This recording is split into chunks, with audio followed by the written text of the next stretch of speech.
Welcome back, sports fans. Thanks for clicking into this week's edition of the Friday Five, a look ahead at the 5 best high school football games Montana has to offer. I am Slim Kimmel with the Billings Gazette, back after a week off. Thanks to Jeff Welsh for filling in for me last weekend, so we'll dive right into it. We'll start with Class AA, where the game of the week, we're going to go ahead and call it Billings West versus Butte. The Bears ended their 14-game losing streak last weekend against Billings Senior. Can they make it 2-0 at home against the Bulldogs? That's kind of an interesting matchup there. West started off with a really brutal schedule, playing Kalispell Glacier first and then going to Helena, and then they get the win against Billings Senior. I think West is a lot better this year than they were last year, so it'll be interesting to see if they can kind of take that momentum from last week and use that and apply it to this Butte game and string together 2 straight wins. Moving into Class A, Class A has been wide open. There was a crazy weekend last weekend with 4 games decided by 1 point. That's a rarity in any class, let alone Class A, where you're used to having 2 teams fighting it, 2 teams kind of establishing themselves as a team to beat.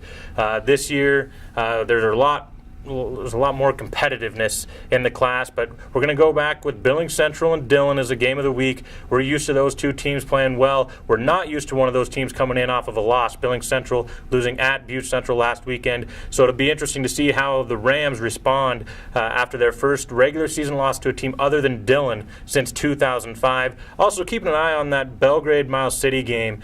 They also play on Saturday. That's another one that's going to probably have an impact on the Class A Associated Press polls next week. Moving into Class B, not a strong schedule for Class B like you're used to getting, but there's an intriguing matchup in District 3B where you have Huntley Project taking on Colstrip. The Red Devils were one of those teams in the preseason that was getting a lot of buzz. They were kind of one of those teams that was mentioned as a possible state title contender, and they've kind of underwhelmed early on. They're still undefeated, so it's hard to underwhelm too much, but they get probably their best test of the season so far with a Colstrip team that has played pretty well. They lost to Glasgow 14-7, so Colstrip is kind of a team, maybe an under-the-radar team in District 3B there to keep an eye on, so the Red Devils will certainly have their hands full there. Moving into Class C, 8-man, 2 games here that we're going to talk about. We'll start with Fairview and Webo. This is Fairview's first game since Derek Gackel resigned last week. Kevin Clausen back in coaching the Warriors. Clausen used to coach them, guided them to back-to-back state championship appearances. He's back on the sideline. This is his first game back for the Warriors, and what a test it'll be for him and his team going to Webo, one of the annual preseason favorites, one of the top contenders, one of the top teams in 8-man football year in, year out. So that's a big test for an undefeated Fairview team, just to see how do they bounce back from kind of the drama and the controversy they were facing last week, and then going up against a good team. That's a really tough way to measure yourself, and it's an interesting one there in eastern Montana. Now in northern Montana, north central Montana, we have Belt going to Great Falls Central. Belt obviously playing with some heavy hearts, you can say, with the injury to Robert Back last weekend. Has suffered a head injury. He's had surgery. There's been communities rallying around Belt. There's been a GoFundMe.com page to help raise money for the family for medical expenses. There's been a Facebook page in support of Robert and his family.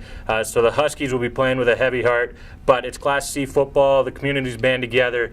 Great Falls Central, one of those teams that has expressed their support to Belt. On the field, it's a good matchup, too. I mean, Great Falls Central undefeated, Belt, one of the top teams in the Northern C. These are 2 teams that are going to be fighting for playoff positioning. So aside from the off-the-field drama and, the story with Robert Back, and hopefully he can make a full recovery there and things can go well, this is a big game on the field, too. So that's one to watch up there in north central Montana. And then finally moving into Class C, 6-man. This is probably the weakest schedule of games as you're going to get in this class. After last weekend, we had the big weekend with Denton Geyser Stanford beating Geraldine Highwood, and then Savage beating Westby Granora.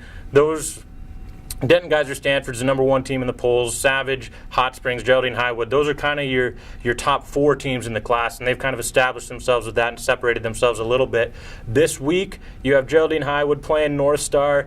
Geraldine Highwood should win this game, but North Star is undefeated, though they haven't really played a team the caliber of Geraldine Highwood yet. It'll be interesting just kind of to see how Geraldine Highwood bounces back from that loss against a team that's probably going to make the playoffs in the North, and a team right now that's undefeated, playing with some confidence. So just maybe that's a little bit of a trap game for Geraldine Highwood, but I do expect the rivals to bounce back. But on an otherwise weak schedule, that's probably your game of the week in Class C, 6-man.